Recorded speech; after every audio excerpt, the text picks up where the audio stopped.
नमस्कार। हमारे नए वीडियो में आपका स्वागत है। तो मंत्र का पूरा फल प्राप्त करने हेतु शक्ति बीज को जब तक मंत्र में एक प्रकार से नहीं जोड़ा जाता, शामिल नहीं किया जाता, तब तक आपके मंत्र कभी भी सिद्ध नहीं होंगे। अगर आपने शक्ति बीज को आपके मंत्र से जोड़ा नहीं है तो आपके मंत्र संपूर्ण सिद्धि नहीं दे सकते। आपको मंत्र की पूर्ण सिद्धि चाहिए, तंत्र में दिए हुए परिणाम अगर आपको चाहिए, उस मंत्र की साधना करते हुए देवता का साक्षात्कार चाहिए, तो आपको उस मंत्र को शक्ति बीज से जोड़ना चाहिए। जैसे हमारे शास्त्रों ने कहा है, तो ये शक्ति बीज क्या है, उसमें किस तरीके से मंत्र को जोड़ते हैं और इसकी विधि क्या है, ये सब चीज़ें डिटेल में अगर आप जानना चाहते हैं तो इस वीडियो को अभी तक देखना ना भूलें। साथ में ही हमारे चैनल को सब्सक्राइब करें, वीडियो को लाइक करें और ज़्यादा से ज़्यादा लोगों तक इन्हें पहुँचाएं। तो शक्ति बीज एक ऐसी बीज मंत्र रहती है जिसको जोड़ने से सभी प्रकार के मंत्र सिद्ध होते हैं। जैसे कि हमारे शंकराचार्य जी ने कहा है कि शिवशक्त्या युक्तो यदि भवति न च करु खलु स्पंदनम। तो शिवशक्ति से युक्त हो तो ही वो क्या कर सकता है, कुछ भी क्रिया कर सकता है। अगर शक्ति शिव के साथ नहीं है तो वो एक स्पंदन करने योग्य भी नहीं है। तो इसी तरीके से हमारे तंत्र शास्त्रों में शक्ति बीजों का वर्णन आता है। शक्ति बीज एक ऐसी शक्ति होती है जो मंत्र के साथ जोड़ने से एक प्रकार से मंत्र की शक्ति वृद्धिंगत होती है। जैसे कि आप सभी लोग जानते हैं कि कलयुग में जो मंत्र शक्ति रहती है वो उतने तीव्र परिणाम नहीं दिखा सकती जैसे कि हमारी पुस्तकों में, हमारे शास्त्रों में दिया गया है। तो उस तरीके के परिणाम ये क्यों नहीं देती? क्योंकि उसकी शक्ति संपूर्ण तरीके से जागृत नहीं है। जैसे कि आप जानते हैं, कनकधारा स्तोत्र जब शंकराचार्य जी ने बोला था तो वहाँ पे धनवर्षा हुई थी। अब बहुत ऐसे साधक हैं, वो शायद ऐसे कनकधारा स्तोत्र की साधना करने वाले होंगे, या फिर हम कहना चाहेंगे कि एक हमारे यहाँ पे एक विशेष प्रकार का सूक्त रहता है जिसे वर्षा सूक्त कहते हैं कि वर्षा सूक्त का अगर आप कहीं ना कहीं पे पाठ करें तो तुरंत ही बारिश हो जाती है। लेकिन ये बारिश क्यों नहीं होती? क्योंकि उसकी संपूर्ण तरीके से सिद्धि इस्तेमाल करना, उस विशेष प्रकार के स्तोत्र का संपूर्ण तरीके से उसकी शक्ति को जागृत करना, इसमें कहीं ना कहीं पे कमी होती है। उसी की वजह से वो स्तोत्र, वो मंत्र अपना संपूर्ण परिणाम नहीं दिखा सकते। आप भी अनेक प्रकार के स्तोत्र के मंत्र की आप साधना करते होंगे, तो क्या वह मंत्र संपूर्ण तरीके से आपको सिद्धि प्राप्त करके दे रहा है? उस मंत्र से सच में वो सभी प्रकार की चीज़ें हो रही है जो आप चाहते हैं? तो ऐसा बिल्कुल नहीं है, क्योंकि उस मंत्र को बीज युक्त करना, उस मंत्र की बीज शक्ति को जागृत करना, ये आपने शायद कभी भी नहीं किया है। इसकी वजह से अनेकों साल उपासना करने के उपरांत भी आपको उसका योग्य फल नहीं प्राप्त हो रहा। आप में से कितने साधक दश महाविद्या उपासना करते हैं? तो क्या आपको कभी उस मंत्र से उतनी अच्छी अनुभूति मिली है कि जितनी मिलनी चाहिए थी? जो अपेक्षा आप कर रहे थे तो वो आप में से 99% साधकों को नहीं मिली होगी, क्योंकि आपके उपासना में बीज शक्ति कहीं न कहीं पे आपको पता नहीं रहता। और ये संपूर्ण तरीके से गुप्त शास्त्र होने की वजह से इस बीज शक्ति के बारे में सामान्य साधकों को पता नहीं होता। तो ऐसे ही परमहंस परिव्राजकाचार्य श्रीमद् वासुदेवानंद सरस्वती स्वामी महाराज जी ने भी अनेक प्रकार के लोगों को जब यंत्र देते थे तो वो यंत्र ज़मीन पर रखने से, एक कोने में रखने से वो कोना बिल्कुल जलकर राख हो जाता था। ऐसे अनेक प्रकार के उदाहरण उनके चरित्र में हमें पढ़ने को मिलते हैं। तो उतनी प्रकार की जो यंत्र की शक्ति, क्या वो भी आजकल देखने को मिलती है?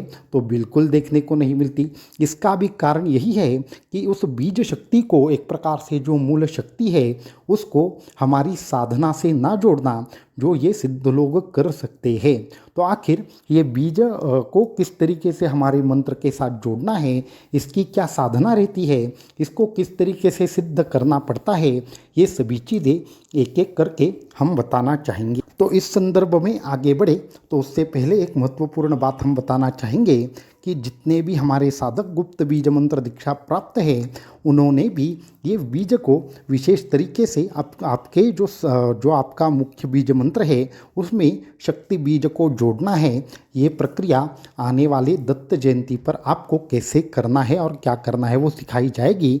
तो जो भी साधक अपने बीज मंत्र को शक्ति बीज के साथ जोड़ना चाहते हैं वो सभी साधक व्हाट्सएप के ऊपर ज़रूर संपर्क करें, उनको आगे का मार्गदर्शन किया जाएगा। बाकी अब हम मुख्य विषय की ओर चलते हैं।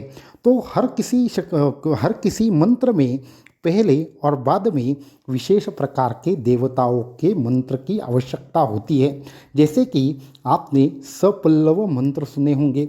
जो पल्लव युक्त मंत्र है वो विशेष परिणाम दिखाते हैं।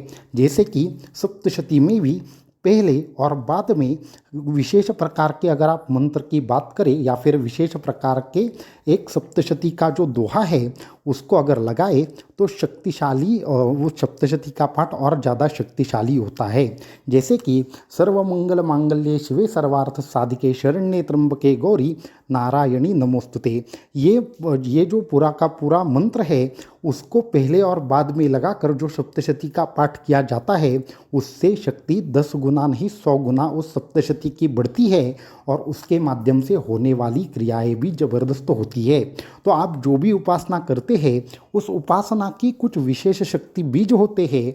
उन शक्ति बीजों को मंत्र के पहले या फिर बाद में या पहले और बाद में ऐसा उच्चारित करना, शक्ति बीज मंत्र को एक प्रकार से जोड़ना है। ये जोड़ने की जो प्रक्रिया है वो इतनी सरल नहीं रहती। उसके लिए जिस भी बीज को आप जोड़ना होता है उस बीज को शक्ति एक प्रकार से शक्ति को आपको गुरु से प्राप्त करना पड़ता है और उस विशेष प्रकार के बीज मंत्र का भी ज्ञान, उस बीज का ज्ञान गुरु आपको दे सकते हैं। जितने प्रकार की उपासनाएं हैं उन हर उपासना में जो बीज रहता है, शक्ति बीज रहता है, वो अलग प्रकार का होता है। और ये जो बीज का ज्ञान है वो सच्चे तंत्र गुरु के पास होता है और वो विशेष साधकों को देते हैं। इसलिए ये बीज युक्त जब आप मंत्र की एक प्रकार से साधना करते हैं तो ये मंत्र 100 गुना अधिक कार्य करते हैं। इसलिए हमारे यहाँ पे कहा जाता है कि जो शाबर विद्या है वो केवल और केवल गुरु मुख से ही सिद्ध करना मुमकिन है। बिना गुरु के मुख से आए हुए साधना सिद्ध नहीं होती। उसी प्रकार से हम कहना चाहेंगे कि ये सभी प्रकार की जो विद्याएं हैं वो आपको गुरु देने में सक्षम हैं। उसके अलावा ये बीज जागृत करना, बीज प्राप्त भी हो जाए तो आप उसको जागृत नहीं कर सकते। इसी के अंतर्गत हमारी एक विशेष प्रकार से तंत्र में 10 प्रकार के संस्कारों का वर्णन आया है। उन 10 संस्कारों को मंत्र के ऊपर करने से मंत्र अपनी 100 मात्रा में ज़्यादा कार्य करना शुरू करता है, 100% ज़्यादा कार्य करना शुरू करता है। और ये जो 10 संस्कार है उन 10 संस्कारों को भी एक विशेष प्रकार से करना पड़ता है।